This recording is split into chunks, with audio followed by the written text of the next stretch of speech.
Peace, family, and welcome to another episode Underground Railroad Radio. This is your host, Brother Rich, and I'm back with the one and only, the living legend, Professor Griff. Welcome back to the show, brother. Yes, greetings, Brother Rich, and it's a pleasure to be back on the Underground Railroad with Brother Rich, y'all.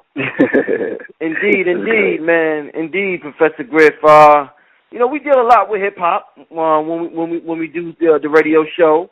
We even had Chuck D, your partner Chuck D, on the show the other week, and y'all told some magnificent hip-hop stories. The people love the conversations that we have dealing with hip-hop culture.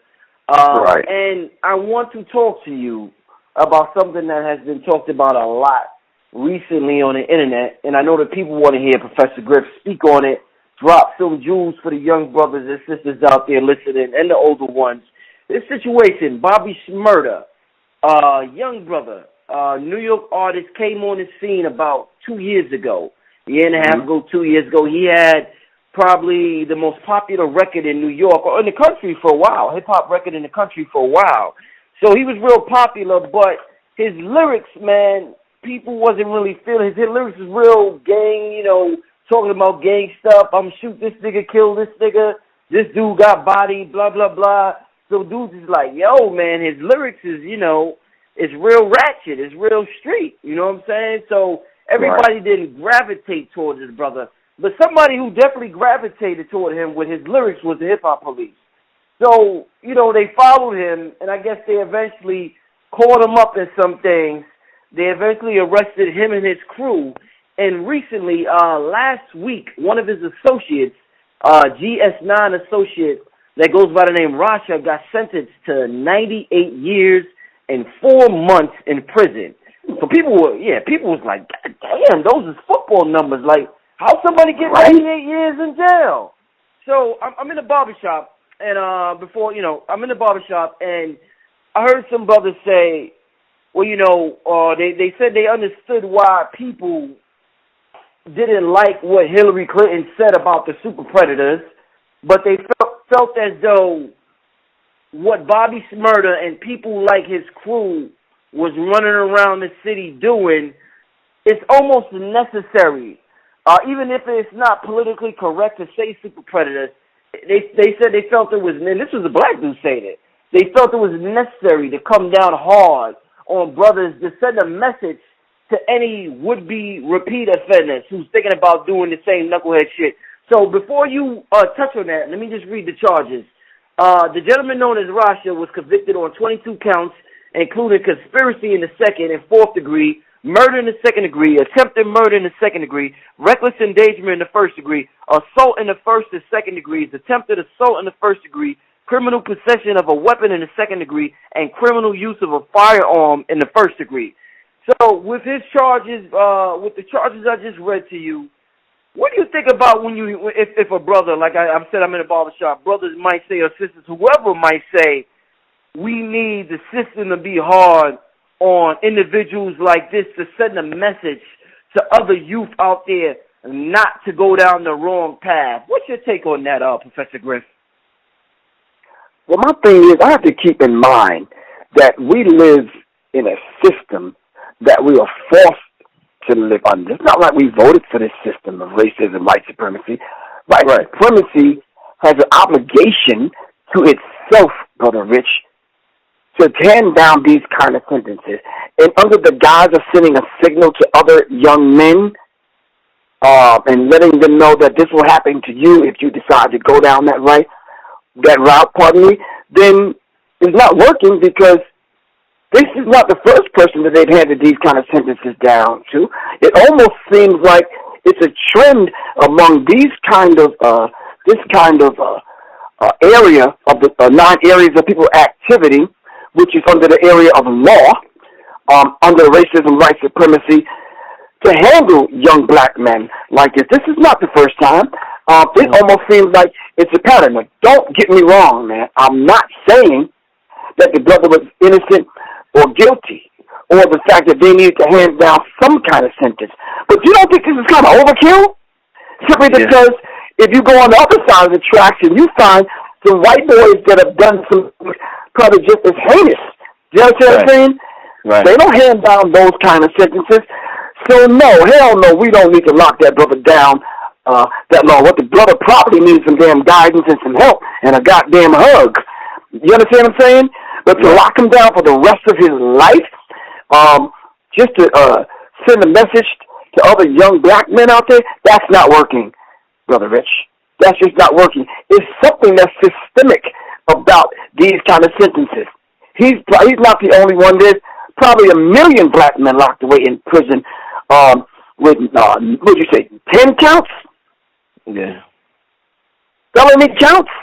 Yeah. So they're stacking the deck to the point where he will never, ever get out. And there's theme to that. You know why? We have to take a look at the prison industrial complex. And we have to understand the laws that Hillary Clinton's husband, along with Joe Biden, put in place. We can't negate that, and we can't overlook that. We can't act like that didn't happen in American history. To set the stage for this gentleman to go to jail for 98 damn years. Let me tell you something, man. Fortunately, or unfortunately, I watch the ID channel, which most of us do. And I see them handing down, I see them locking these white men up for chopping the white woman's head off and dismembering her and taking her legs to Kentucky and taking her arms over to Louisiana. And I'm like, damn, I know they're going to give him life. At the end of the damn story, it's like, no, he get 20 years. What? It seemed like they would spare a white man's life, and for you cutting somebody's head off and dismembering the body and all that kind of madness, all you getting is for a dub? Come on, man. Stop that. Stop that. This system will protect and speak for its own. You understand what I'm saying? And it has to stay alive. This is not a case of doggy dog. This is not a case of we just caught this black man doing these kind of things and we want to rid our society of these kind of people. Then, okay, then if your law and your justice is represented by the scales, then where is the balance in this? Right. Where is the balance? Where is the justice in this to hand the sentence down like that? This is ridiculous, man. Ridiculous. Truly ridiculous. And what's your opinion about that, the Hip Hop Police Task Force? What do you think about that? Well, the whole idea of a task force being set up, which we all now know is true. The anonymous letter came out several years ago. The book, The FBI War on Tupac Shakur and Black Leadership was written and put out. John Potash. Gary Webb's book was put out, and the film was made on how they brought cocaine in and they dropped guns and drugs in the black community. What's the brother's name that wrote Behold the Pale Horse? William Cooper. William Cooper spoke on this, and I could go on and on and on with documented proof that this actually happened. There was actually a conspiracy to dumb down hip-hop, to niggerize hip-hop, and to criminalize hip-hop to the degree where they wanted to fill private prisons. And this is very real and documented. This is not some kind of conspiracy theory. This is not something Griff is making up. All right? This is very real. So the hip-hop task force and the hip-hop police had to be created. And the sad part about that, Brother Rich, they had, under the task force, they had a unit that was actually going out committing crimes and blaming it on rappers. Wow. They had certain incidents that would go down, and they would be well aware of who was participating in the incidents, like Busta Rhymes and other people getting shot down at the video shoots and people getting robbed at gunpoint. They knew who it was because it was them. You understand what I'm saying? So by the time you get the police report or the FBI report, all these things are blacked out in the report to the point where you can't really read and understand what actually really went on. The task force was doing more than just surveilling rappers. They had dossiers on everybody. When I got the document in my hand, what's the white boy up in Connecticut that did the film, the hip-hop cop film, he took the book. He wrote to the police departments of Miami and New York, and they sent it to him, and he went around with a camera, and he asked the rappers, what do they think about them being in this particular book? Their names, their addresses, children's names, social security number, where these people lived, where they went to school, where they worked, all this kind of who they hang out with. Busta Rhymes and other people will tell you crazy stories about being followed by this hip-hop cop task force. And like I said earlier, Brother Rich, when it wasn't an incident going down, they would create an incident just to blame it on some people. And this is very real. So if you look into that, then you could see why we had a beef with the East and West Coast beef in hip-hop, which Tupac and everybody else have hinted to the point where it was fueled by the police. So much so that Tupac had a shootout with the damn police in Atlanta. Yeah. And you can't tell me that some of these cops are not crooked, especially the ones that he had a shootout with in Atlanta when they did the investigation and found out that the cop had a gun that he stole from the cage, they call it. Yeah. You understand what I'm saying? Yeah. They took a gun off of somebody else and they holding it for as a what do you call it? Evidence. They had it in the cage for evidence. The cop goes in the cage and takes the damn gun and uses it with a shootout in Tupac. That was a hit, man. That was a hit. John Patar said it in his book, using the FBI file, that they attempted to assassinate Tupac 6 times. Damn. Then they sent the woman his way to accuse him for the rape charge and other charges. Mm-hmm. Because they use women like that. Yeah. For real. Indeed. So, yes, the hip-hop task force was created not in a vacuum, Brother Rich. The hip-hop task force was created and designed to do exactly what it did, to neutralize, criminalize, and niggerize hip-hop, mainly to fill the private prisons. And if we make the connection between the private prisons and hip-hop, we'll see the same group of people owning both camps, responsible for the distribution and the ownership and the publishing for hip-hop, the same ones that own that, own those particular entities, they're the same ones that have invested interest in the private prisons. And those are the same prisons that they're going to fill them beds and fill those cells with young black people like Bobby Smyrna's homie. Plain and simple. Wow, man, that was an excellent breakdown. You know, a lot of times people say, Professor Griff, people say they want, in a culture where there's just so much phoniness going around, people say they want artists and rappers that are real artists and real rappers, not no CB4 gangsters. But when what I'm trying to figure out is but when an artist come on the scene like Bobby and he's actually living somewhat the lyrics that he rap about, once they get caught, everybody calls that same artist stupid. They're like, that's that nigga stupid, man. What the fuck was that nigga doing? But this is the same artist everybody wanted to be real and not to be a CB4 gangster and wanted to be about that life. So do you see a contradiction in that, or does it make any sense that the people want a real artist, but at the same time they don't want the artist to not get caught up in no real shit that real, I guess you could say, quote unquote, real street dudes participate in? Well, you know something, man. I have a couple of favorite actors that I kind of admire, and I look up to them, and because of their work. I'm not starstruck or anything because I've met a few of them, but I admire them for the work that they do on the big and the small screen. You understand what I'm saying? Mm-hmm. And they've played certain roles in movies that I really, truly enjoy. You understand what I'm saying? Anybody that knows me knows that one of my favorite movies is Thunderheart, because it deals with the Native American, because I'm interested in that. Another one of my favorite movies is Silence of the Lambs. You understand what I'm saying? Another one of my favorite movies is Ip Man. So if they can, those people that I admire that played in those movies can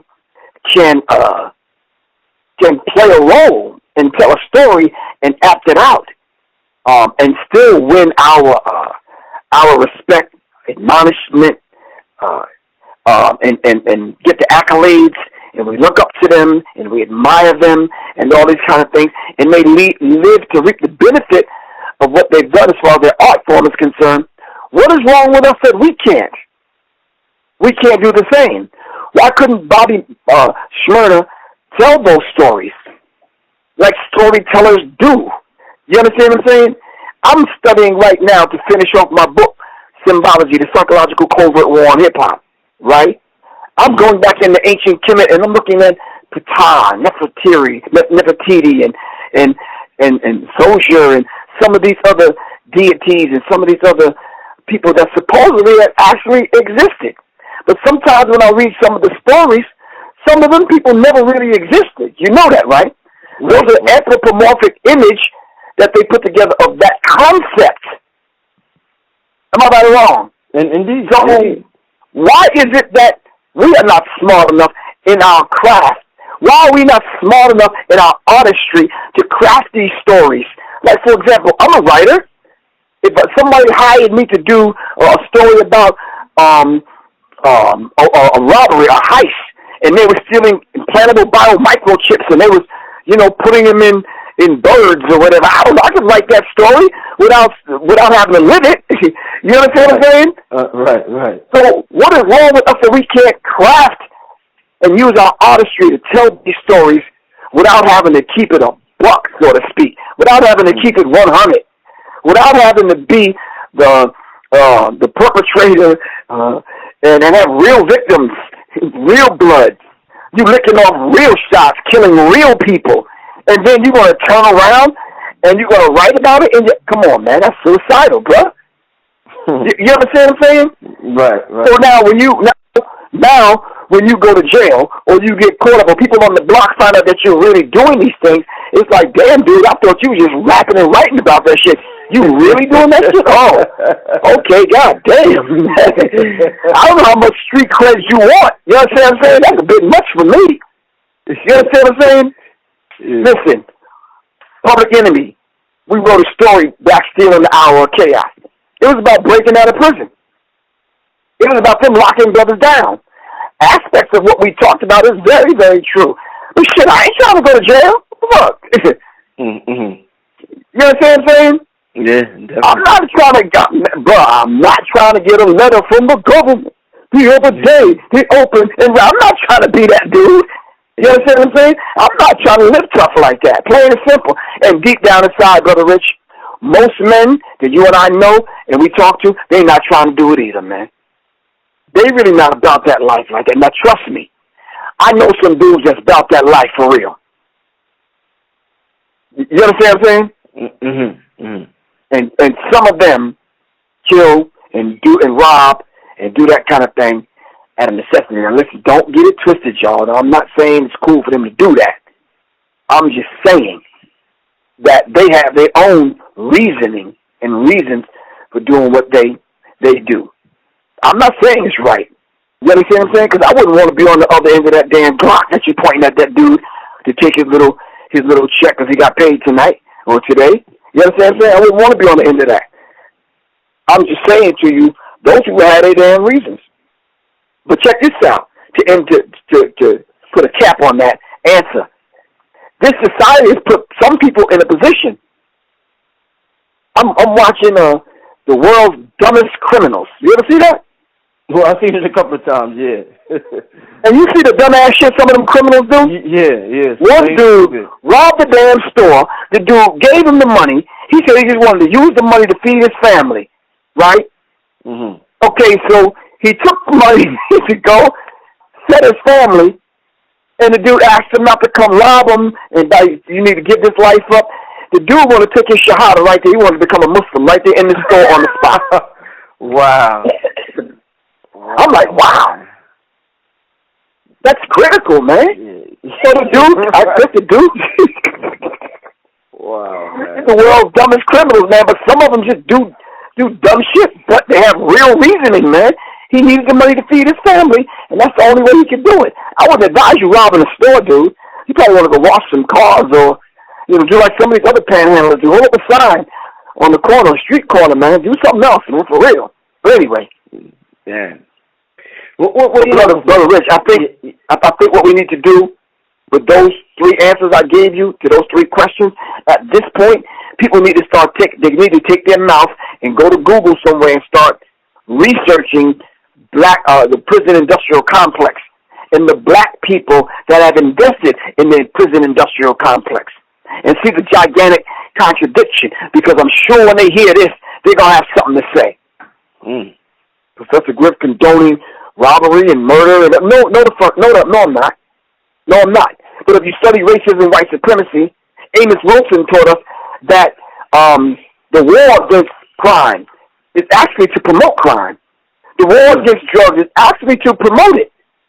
No Child Left Behind, well, you're not only leaving them behind, but you're killing them. You're poisoning them. You understand what I'm saying? War on education, war on illiteracy. Stop that. Stop that. America got the dumbest kids compared to the rest of the nations on the globe. So if we start doing our research, we'll find out what Professor Griff is saying is absolutely 1,000% correct. Now, I'm not taking any credit for that. I'm just a vessel. Indeed, indeed. Definitely go do the research to that, y'all. Definitely. Now, Professor Griff, I hear when I talk to, and just talk to the young dudes or just listen to the younger generation, because, this dude, Bobby Shmurda, I think he's about 20 years old or something like that. But when you communicate with these young dudes and they with their crew, because he had a whole crew, GS9, and most of them got locked up. I don't think the rest of them got sentenced yet. But when you talk to these young dudes out here, they want to be around what they call real niggas. I want to be around some real niggas. I don't want to be around no fake niggas. That's what they'll tell you. And I'm sure everybody wants to be around somebody authentic. But for some reason, the young dudes can feel real, quote-unquote, niggas with dudes that do dirt, dudes that may fight with them, dudes that dudes that they could get girls with, dudes that they can hang out with. That's just down for whatever they down for. So as an elder, Professor Griff, knowing that we have a young audience that listens to the show, I want you to talk to the young brothers and tell them, explain to them what is the definition, what is a real comrade, or as they say, nigga, what does that consist of? Because for some reason they have this misconstrued of what a real comrade is supposed to do. So could you break that down for the young brothers out there that may be hanging out with a bunch of knuckleheads out there, Professor Griff? Well, you know something, man. When any of us go through some of the things that we go through, all right, we have to kind of rely on that support unit. You understand what I'm saying?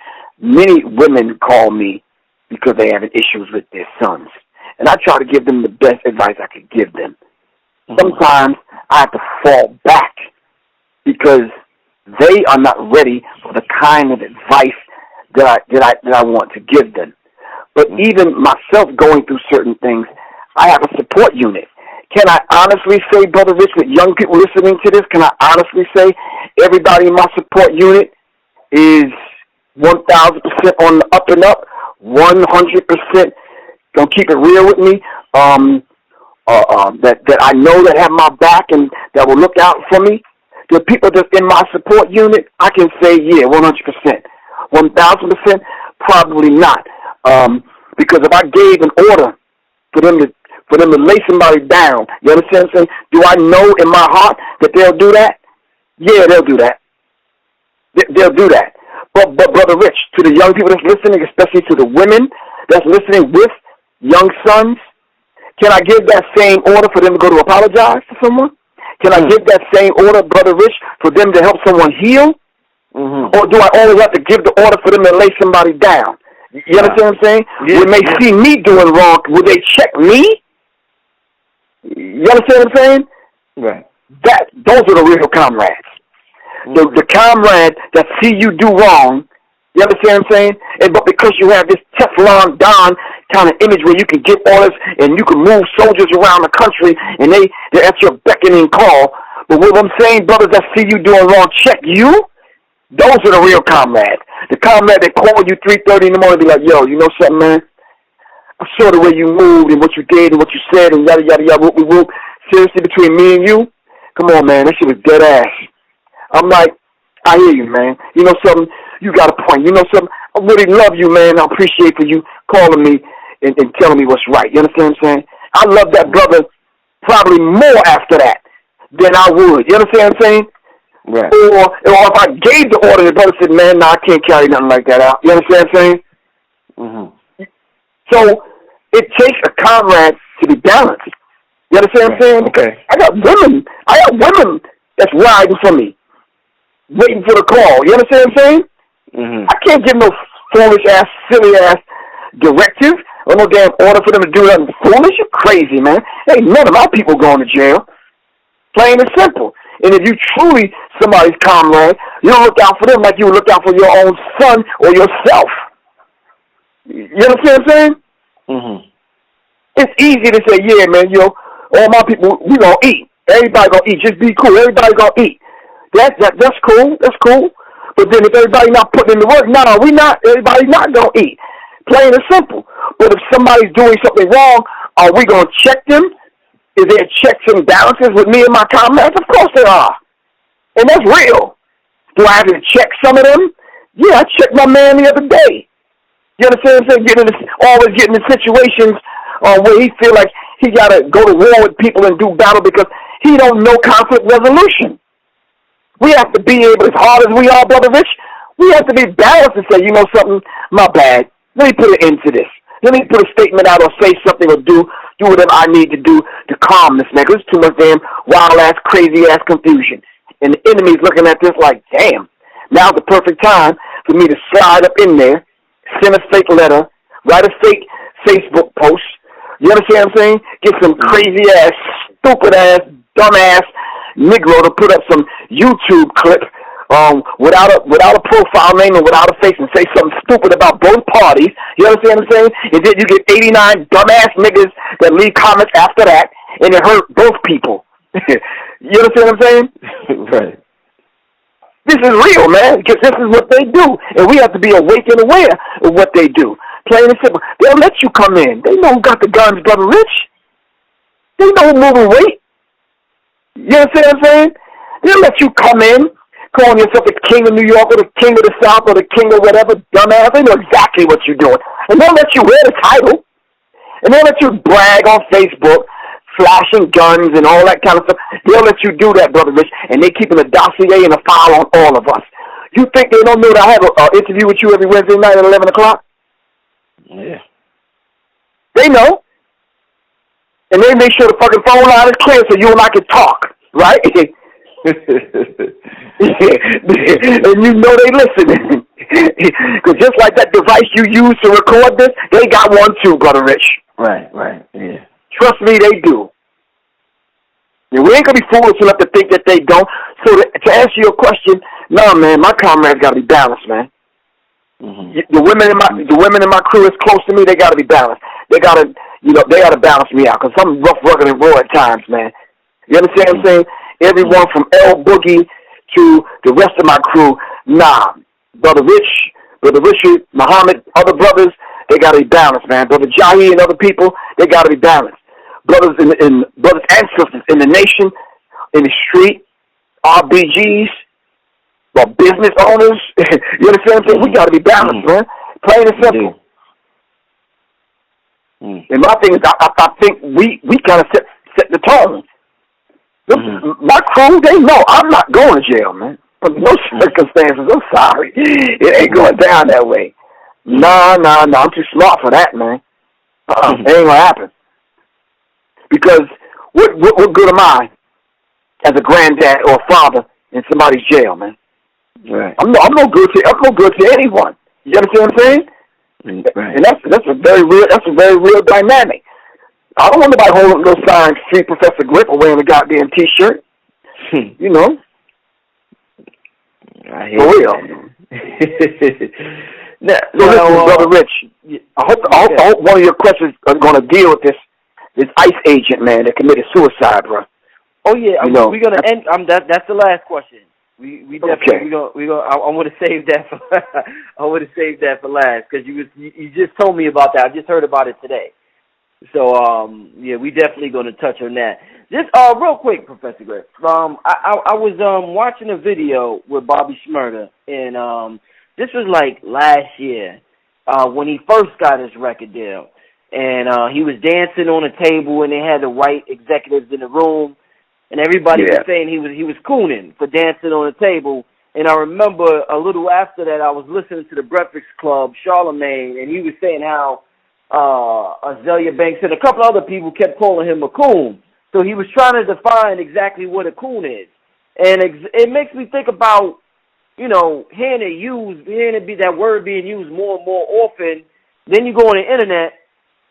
It seems if I do something somebody disapprove of, like if I put up a metaphysical video, somebody say, this nigga Richard Coon for putting this bullshit up, this spook shit up. They may say Professor Griff is a coon for being on the Alex Jones show. So I'm hearing the word coon being thrown around so much. So do you think is that word being overused, abused? And what exactly is a coon for for everybody out there that's just throwing it around? Well, I think in a very real sense, Brother Rich, I think people are using that word because it's popular now, and I think it's popular to those people that did not understand the context that it was used when that word was first put on us. Not put on us like we accepted it, like everything is cool. You understand what I'm saying? Right, it was put on us simply because this is not our language. And I told a brother on Facebook that today, this is not our language. You have to understand something. We have to take this language and kind of make it where we can make it in order to survive.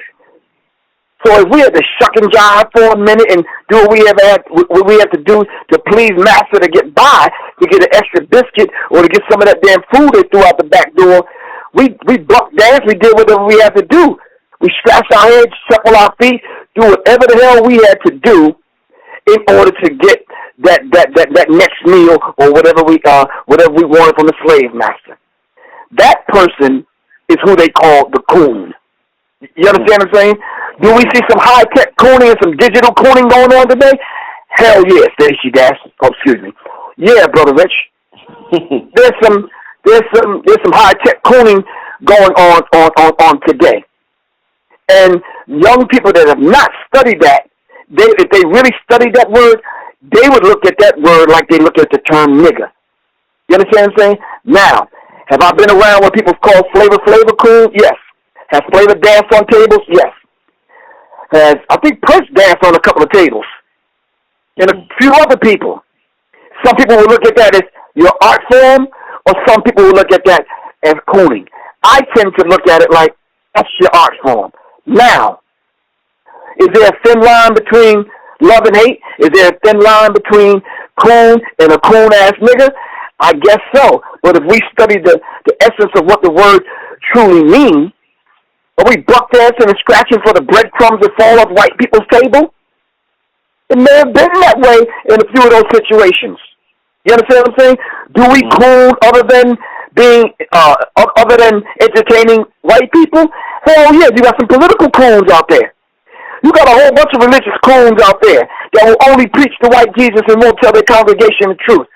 Goddamn religious coon, pastor coon, reverend coon. You understand what I'm saying? There's a whole lot of cooning out there. So for you and I to wear that title, for that title to be put, or that name to be put on us for doing something very radical, I doubt that very, very much. They're definitely taking the word out of context. And young people now that are taking that word and tweeting this word to make it fit in one of their tweets, because you can only use 140 characters, I think they're not only doing the person that they're calling a coon a disservice, but they're jacking up the meaning, the original meaning of the word coon. Is Al Sharpton a coon? Jesse Jackson, are they coons? Goddamn right. Did they do some cooning and can we prove it? Yeah. Yeah. we can. Plain and simple. Plain and simple. Shit. This is more complex than just a coon and the nigger. It is widely used as an adjective to regular coon. For example, people may say, damn, he's a black-ass nigger, when clearly stated that person was already black before they was a nigger. right? Mm-hmm. So, but when we string these words together and then we call them a coon, it takes on a whole different complexion. A coon is someone who is typically a sellout. I'm going to say that again.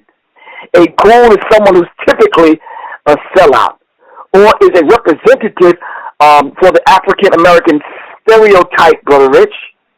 Do we have these stereotypical kind of shucking and jiving kind of Negroes that constantly want to please white people? Yes. Yes. And then more than likely they're a sellout. Once again, read American Directory of the Certified Uncle Tom. You understand what I'm saying? There's a whole lot of coons out there that wear three-piece suits, that grab the microphone, that are MCs. And we got some sophisticated-ass coons out there. So a coon-ass nigga is a coon to the extreme. More than a regular coon, because they probably make more money than a regular coon. Sometimes the coons just do it just for the sake of fucking cooning. I seen a goddamn Negro at McDonald's cooning. Like, nigga, you work for McDonald's. You understand what I'm saying? What you probably making up? $7 an hour? And you behind the counter cooning? You don't need to do that, man. They ain't paying you no more. You don't get a raise to give me hell. You understand what I'm saying? Because I want a cup of ice water. Yeah. You understand what I'm saying? So stop that. And guess what, Brother Rich? To end that, to put a cap on that question you asked, most times the cracker ain't even around. These niggas that be cooning. Wow. They cooning just for cooning's sake. Motherfucker get an ID badge and get a position at work, and all of a sudden, he the head nigga in charge. You understand what I'm saying? Yeah. You know, to change their damn voice when a white customer walk in. I'm like, brother, wait a minute. You weren't sounding like that a minute ago. Sounding like you got some tight-ass, tighty-whities on when white people walk in, man. Stop cooning, dude. For real. Anyway, I don't want to go off on no tangent about the coon. Well, thanks for clarifying that. Thanks for, like you said, you know, a lot of young people using it, you know, don't know the historical context of the word. So thanks for clarifying that for us, Professor Griff. And I guess we're ending the show a little early tonight. I got to take care of something. But to end it off, I want you to tell the people what you was telling me about earlier. And, let me just end it there. To let the people know what you was telling me about earlier when I was talking to you. Just real quick, 2 minutes or less. There's a beautiful sister on Facebook that stays in touch with me, and I'm not gonna throw a name out there. She sends me information every other day, and some of the stuff that she sends me, I'm like, wow, this sister do her research yet. She sent me something yesterday, and it says ICE agent commits suicide in New York City, leaves notes revealing the government's plan to round up and disarm Americans during the economic and bank collapse. There's so much in that, Brother Rich. Simply because they must know that the banks are going to collapse, first of all, right? Then they must already know that there's going to be an economic crisis in America. Mm-hmm. And then they must have an idea through the NRA how many Americans are armed. Because they're going to the government plan is to round us up and disarm the Americans during an economic and bank collapse. The U.S. Immigration and Customs Enforcement is where this gentleman worked. All right? And they went on to tell the story about this gentleman just walking into the park, taking out his service weapon, and shooting himself in the head. And this is a very, very real dynamic in what we're dealing with, because inside of his letter, he left documented proof of how they plan on doing this. Wow. And he gives the executive orders, and he talks about Executive Order 13603, in parentheses, the number 8. Once again, Executive Order 13603, and in parentheses is the number 8. He says the 10-page document is a blueprint for the federal takeover of the economic system.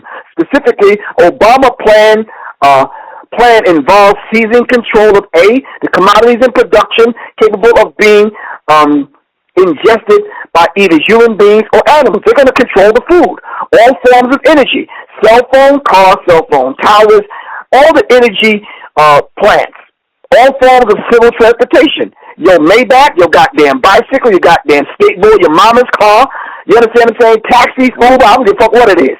All forms of civil transportation. The subway, the train, the bus, megabus, all that shit. All usable water from all sources. I'm going to say that again. All usable water, because you know they're going to poison the water. All usable water from all sources.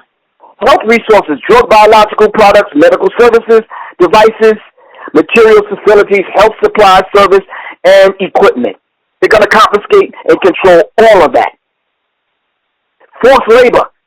They're going to force you into a labor camp. If they're going to give you 3 hots to the cot, they're going to put your ass to work.